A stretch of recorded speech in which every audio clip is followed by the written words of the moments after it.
Hi guys, so today I'm gonna teach you how to do the Hasselback technique. So this is the technique that you use when you're making the Hasselback potatoes, but this is also applicable when you're doing or using a butternut squash, zucchini, or even for carrot. What you'll need is, first of all, you need a chopping board, and then you need a knife, and I have here a wooden spatula. So in this technique, I'm gonna teach you to use a wooden spatula when you're cutting the fruit or the vegetable. What this will do is it will actually block the knife from going all the way through the vegetable that we're cutting, because we don't want the knife to go all the way through, and this is the easiest way to do it. If you don't have this, you can do it manually, but you have to be really careful to make sure that it doesn't go all the way through, so that you don't cut the fruit or the vegetable that you're working on. Okay, so let's start. So this one is about half an inch thick. You can get something like a little bit more smaller, maybe like quarter inch is okay, but this is what I have, so this is just what I'm going to use.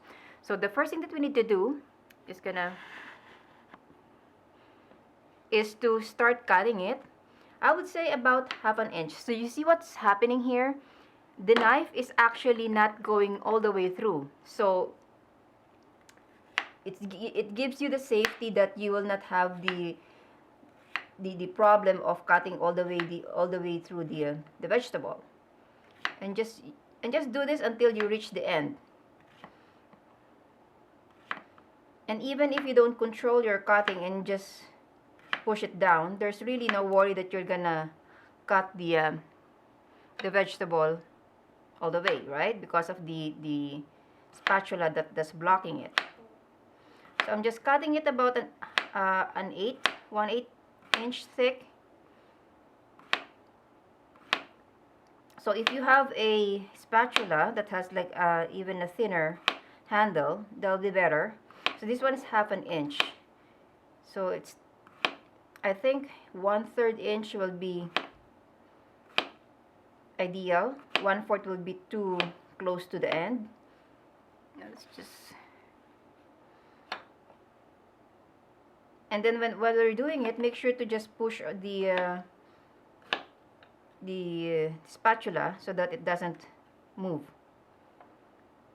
When you reach the end, if it gets too difficult, you can easily just flip it like this, so that you have more control, and move it slightly, and then cut it. Because that way it's easier to handle to hold the spatula together. There you go. So after doing that, this is what we have. Let's just,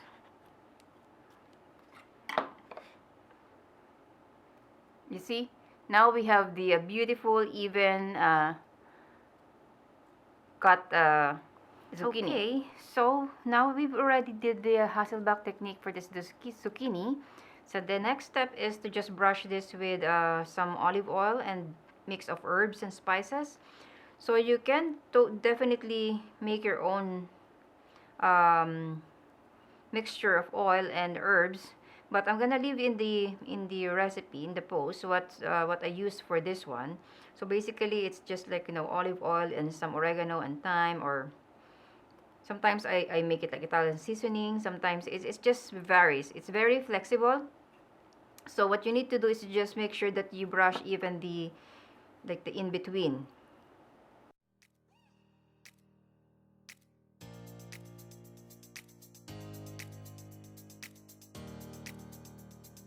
So this is totally optional, but I like to put some cheese. I'm just gonna put some cheese in between. Just patiently, just try to insert however, on how much you can insert.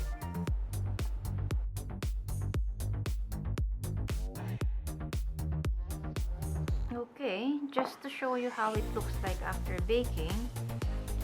So it's still hot, so you can see, I don't know, there you go.